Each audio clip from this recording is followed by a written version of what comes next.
சீசனுக்கு சீசன், காலத்துக்கு காலம், ஒரு வருடத்துல குறிப்பிட்ட காலத்துக்கு காலம் வார பீனிசத்தை பத்தி பார்ப்போம். அது சீசனல் அலர்ஜிக் ரைனைட்டிஸ்னு சொல்லுவாங்க. ரைட். அப்ப அந்த பேர்லயே அந்த பீனிசத்துக்குரிய தடுப்பு முறை இருக்கு. அது என்னது? காலத்துக்கு காலம். அப்படின்னா என்னது? ஒரு குறிப்பிட்ட ஒரு வருஷத்துல குறிப்பிட்ட காலம் வரும் தும்மல் தொடர்ச்சியா, பிறகு வராது. அப்ப அப்படின்னா அந்த குறிப்பிட்ட காலம் என்ன காலம்? காற்றுள்ள காலம், வெயில் தூசுகளோட வர காலங்கள்ல, காற்று தூசுல வர காலங்கள்ல வரும். அப்ப என்ன செய்யணும்? காற்று தூசு சம்பந்தம் இருக்கு. ரைட். காற்றுள்ள காலத்துல மரங்கள்ல, புல்லுல, வயல்வெளியில இருந்து வர மகரந்தமணின்னு சொல்றேன், ஒரு தூசு, ஷார்ட் தூசு, அது அடிச்சு கொண்டு வரத்தால அது மூக்குக்குள்ள போய் அந்த உள்ளுக்குள்ள போய் உணர்வை தூண்டுறதால நமக்கு தொடர்ச்சியா தூங்கும். அப்ப அந்த காத்து காலத்துல காத்துல ஃபுல்லா அந்த தூசி இருக்குது, அது போகாம தடுத்த சரி. அப்ப சீசனுக்கு சீசன், காலத்துக்கு காலம் வர்றது நின்றும்.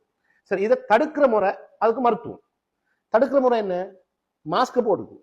சீசன் காலங்கள்ல அதனால மாஸ்க், காத்துள்ள பீச் உள்ள ஏரியால, காத்துள்ள ஏரியால போனா மாஸ்க் போடுங்க. அப்ப ஃபில்டர் பண்ணப்படும்.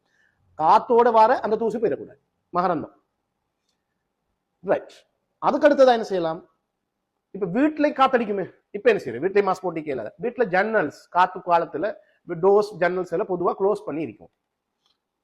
அவசியமானதை வச்சுட்டு மிச்சத்தை க்ளோஸ் பண்ணும். சரி, இப்ப வீட்டுக்குள்ள இருக்குமே காத்தோட வந்து, அதுக்கு என்ன செய்யறது? அதாவது ஏஆர் வந்து காத்தை வந்து சுத்தப்படுத்துற ஏஆர் பியூரிபிகேஷன் ஒன்று இருக்கு. அதன் மூலம் காத்தை சுத்தப்படுத்தி வீட்டை வச்சுக்கொள்றோம். பிரச்சனை உள்ளாக செய்யத்தான் வேணும்.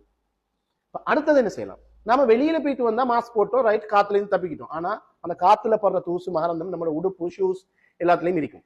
அது வீட்டுக்குள்ள வந்ததுக்கு அப்புறம் அதுல இருந்து எழும்பி காத்தோட வீட்டுக்குள்ள உள்ள சர்க்குலேஷனோட சேர்ந்து நமக்கு மர வரும். அப்ப என்ன செய்யணும்? வீட்டுக்கு போயிட்டு வந்தோடனே உடுப்பை தூக்கி வெளியில கலட்டும், உள்ள கலட்டி வைக்க கூடாது. ட்ரெக்ல உள்ள கலட்டி வைப்பாங்களே, பின்னாரம் போட்டு போகும், காலையில போட்டா நைட்ல போடுவோம் சொல்லி, அந்த ஆக்களுக்கு அது ஒரு பிரச்சனை.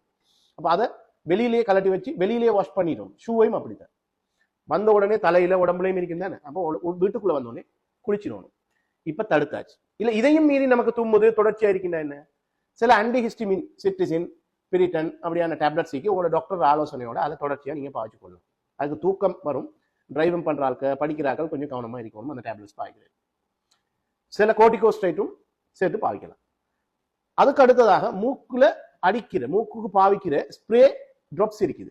நீங்க அதையும் உங்களோட டாக்டர் ஆலோசனையோட கேட்டுக்கொள்ளலாம். இதை தொடர்ச்சியா விட்டால் உங்களுக்கு இந்த தும்மல் நோயால மூக்குள்ள சில விஷயங்கள் அலர்ஜிக்கு ஏற்படுத்தி உங்களுக்கு சைனஸ், மண்ட சளின்னு சொல்லுவாங்க, மண்ட சளி, முகசளின்னு சொல்லுவாங்க, அந்த சளி ஏற்படலாம். காதுல பிரச்சனை ஏற்படலாம். உங்களுக்கு நரம்புக்குள்ள கிருமி பேய்த்து தலைக்குள்ள கிருமி போக சான்ஸ் இருக்குது. இப்படி பல பிரச்சனைகளை ஏற்படும். தேங்க்யூ.